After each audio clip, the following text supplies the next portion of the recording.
Hi aspirants, welcome to SRV's weekly current affairs discussion for economy. The first topic for this week is Export Preparedness Index 2021. The Export Preparedness Index, it is a comprehensive analysis of India's export and its achievements. It aims to identify the fundamental areas critical for substantial export promotion. Simply find where export can be promoted and give more emphasis for that so that India can improve in exports. And it can be seen that the coastal states are the best performers in this index. So this could be a prelims question, or you can use it in the mains very well. The coastal states are the best performers in this. And this index, the Export Preparedness Index, is released by Niti Aayog and Institute of Competitiveness together. And this is the second index because the first ever index was released in the year 2020. And what are the parameters used to release this index? The four parameters are policy, business ecosystem, export ecosystem, and export performance. These are the four key parameters. It's good to know these things for prelims. And apart from these four key parameters, there are 11 sub pillars: export promotion policy, institutional framework, business environment, infrastructure, transport connectivity, access to finance, export infrastructure, trade support, R&D infrastructure, export diversification, and growth orientation. And sometimes UPSC has asked such questions in the prelims. It gives a list of pillars or list of statements and asks which are among the 11 sub pillars of the export index. Like that, UPSC is known to ask such questions. And the ranking is in such a way that Gujarat has topped this Export Preparedness Index, and then it's followed by Maharashtra, then by Karnataka. So the ranking is Gujarat first, Maharashtra second, and Karnataka third. The next topic is about Reserve Bank Innovation Hub. The Reserve Bank of India, Governor inaugurated the Reserve Bank Innovation Hub in Bangalore. The Innovation Hub has been established in Bangalore. It has been set up as a Section 8 company under the Companies Act. So it is going to function like a company under Companies Act 2013. This Reserve Bank Innovation Hub, it aims to create an ecosystem that focuses on promoting access to financial services and products for the low income population in the country. If for example we take, if Jan Dhan Yojana was for financial inclusion, bringing low income people also into financial inclusion, that is simply opening a bank account for them. And this scheme, this RBIH, is going to the next step, making available the services and products for the low income population of the country. For example, a bank loan or an insurance or whatever it is. All these financial services should reach the low income population also, and for that the financial system has to work towards, and for that they have started a innovation hub. And this is a wholly owned subsidiary of the RBI, because we can know that UPSC is known for asking such questions, such that whether it is owned by the RBI or by the central government or by the state government, or it is an mixed with state government and the RBI and so on. Here you have to note that it is completely owned by the RBI. The next topic is about the schemes for women farmers. And maybe in the last year or something, in the current affairs, we could have seen that India is among the last countries where women contribute towards economy. But in reality, if we think, is that true? Because we are known that for thousands of years, as far as agriculture is considered, women contribute highly towards agriculture. Women are the ones who go for harvest, and apart from that, many other activities in farming and farming allied activities. They are the ones who milk the cows in most of the places and so on. So the government also tries to invest on them for certain schemes, and the schemes are from Ministry of Agriculture and Farmers and Ministry of Rural Development. So two ministries are involved here, the Agricultural Ministry and the Rural Development Ministry. And why do we need this? Why do we need to promote women farmers? Rural women, mostly they are productive workforce in the economy of majority of the developing nations, and that includes India as well. We can see that more than 80% of rural women are engaged in agriculture, and about 20% of farm livelihoods are female headed. 20% is female headed, and this might be due to widowhood, desertion, male emigration and various reasons, but we can see here that the livelihood is itself is female headed, about 20%. And moreover, most of the women headed households are not able to access extension services. Farmer support institutions and production assets like seed, water, credit, subsidy, all these things are inaccessible for women when compared to men farmers. So as agricultural workers, women are also paid lower wage than men. This obviously all of us know, particularly in agricultural sector. If a man goes for work and a woman goes for work, the wage is always different for a man and a woman, and this is because the amount of work done by a man could be a little bit more than a woman due to the physical nature maybe, and this has been followed for a very long time. And for this also, it is a need that there are schemes to promote women in agriculture.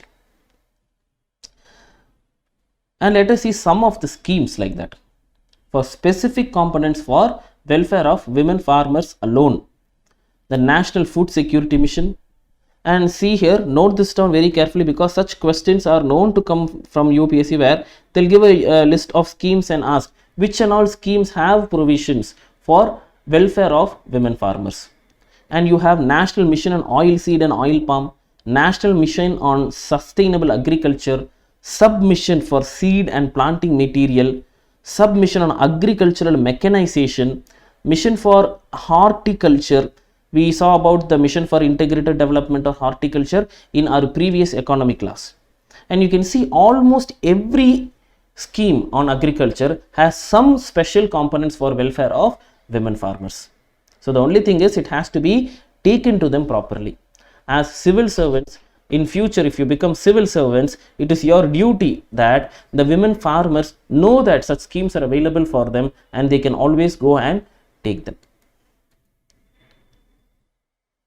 And one more special scheme in this is the Mahila Kisan Sashaktikaran Pariyojana. So the one word to remember here is Sashaktikaran Pariyojana, because all the other words are Kisan, we know it just means agriculture. Mahila, we know it is just women. Pariyojana, it's a scheme. So the unique word here, if at all a question is asked regarding schemes in your exam, you have to know about that scheme. The unique word here is Sashaktikaran.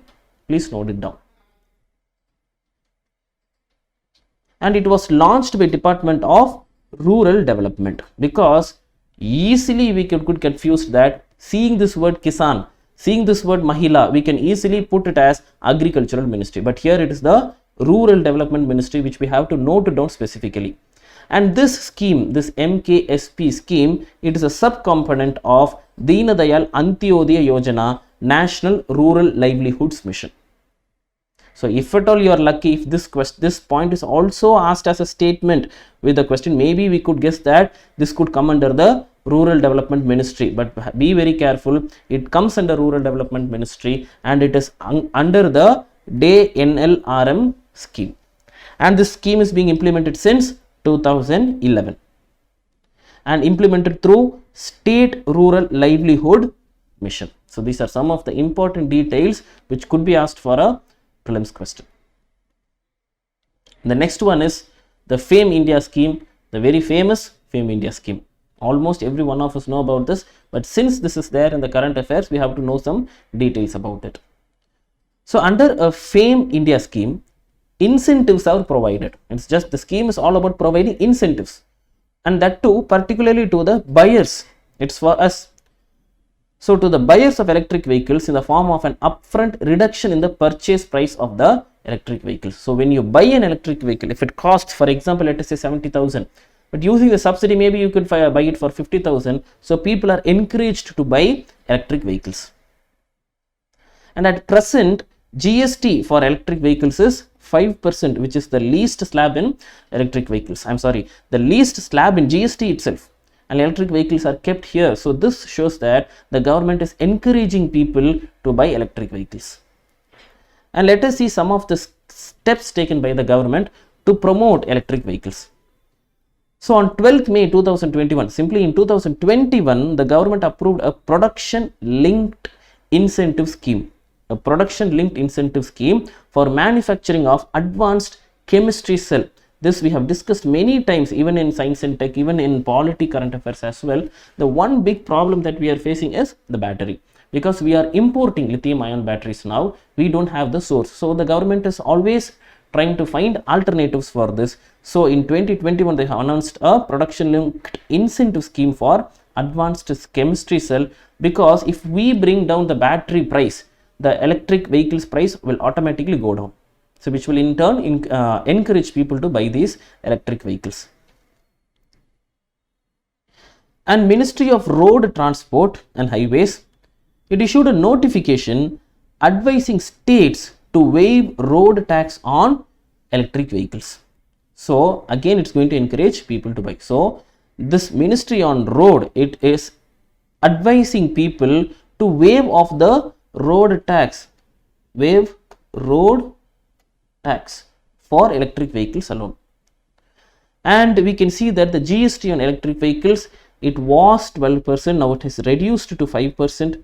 GST on chargers and charging stations has been reduced from 18% to just 5%.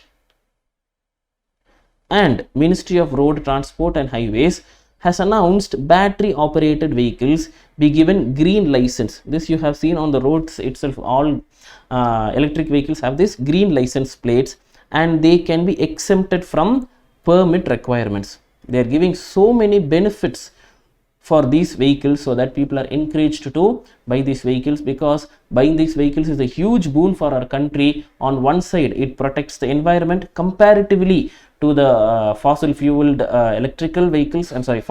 vehicles, and apart from that, it increases our forex reserves, because it brings down the huge money that we are spending on oil imports.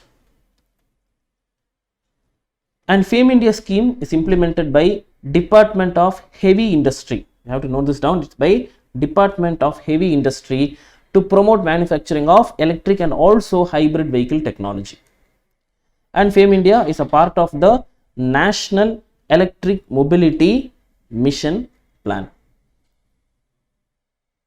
The main thrust of FAME is to encourage electric vehicles by providing subsidies, of course. The scheme proposes to give a push to electric vehicles in public transport and seeks to encourage adoption of EVs by creating and demanding aggregation. And one important point, so the one important aim of FAME is to introduce electric vehicles in the public transport. This is going on already step by step. And both these things are very important for India. One is increasing public transport, and then introducing electric vehicles in public transports. So first we have to improve public transports, because a country is considered to be developed, and this public transport being good in a country is a sign of a country being developed, rather than people using their own vehicles. If people are preferring public transport, it means that the country is having a sustainable growth, and that country is a welfare state. It's a huge sign. So the country is already trying to improve public transport, and that too specifically under this FAME scheme, they are trying to make it as electric vehicles as well. And the FAME scheme, it has phase 1 and phase 2. In phase 1, the government has supported about 500 charging stations to be established across the country. Out of the 500 charging stations sanctioned under this phase 1, 230 have already been installed. And apart from this, the Energy Efficiency Services Limited, shortly this EESL, which is under the Ministry of Power, has deployed 65 public charging stations in the country. So on one side, they encourage the private to install these power stations by reducing the tax and so on. And apart from that, the government itself under this EESL, they have established on their own 65 public charging stations. And about the phase 2 under the FAME scheme, it aims to boost electric mobility and increase the number of electric vehicles in commercial fleets. So rather than individual vehicles, phase 2 is all about encouraging commercial fleets like bus, three-wheelers, taxis, government public transport and so on. So the main point in phase 2 is commercial vehicles. The main point in phase 1 is charging stations. And FAME 2 will also encourage interlinking of renewable energy sources with charging infrastructure. For example, let us say you can have a solar panel, you can have a solar charging station which could be connected to these charging stations, and this is being done in the phase 2. So installing charging stations is under phase 1, and connecting renewable energy sources with these charging stations is in phase 2. So phase 2 is about renewable energy being connected with the charging stations. So these are some crucial points to be noted, because such points are the ones which we would get confused in the exam. And that's it for today's topics. Jai Hind. If you had enjoyed the content, please share it with all your friends as well. Let us learn and grow together. We'll meet in the next weekly roundup of current affairs class. Thank you.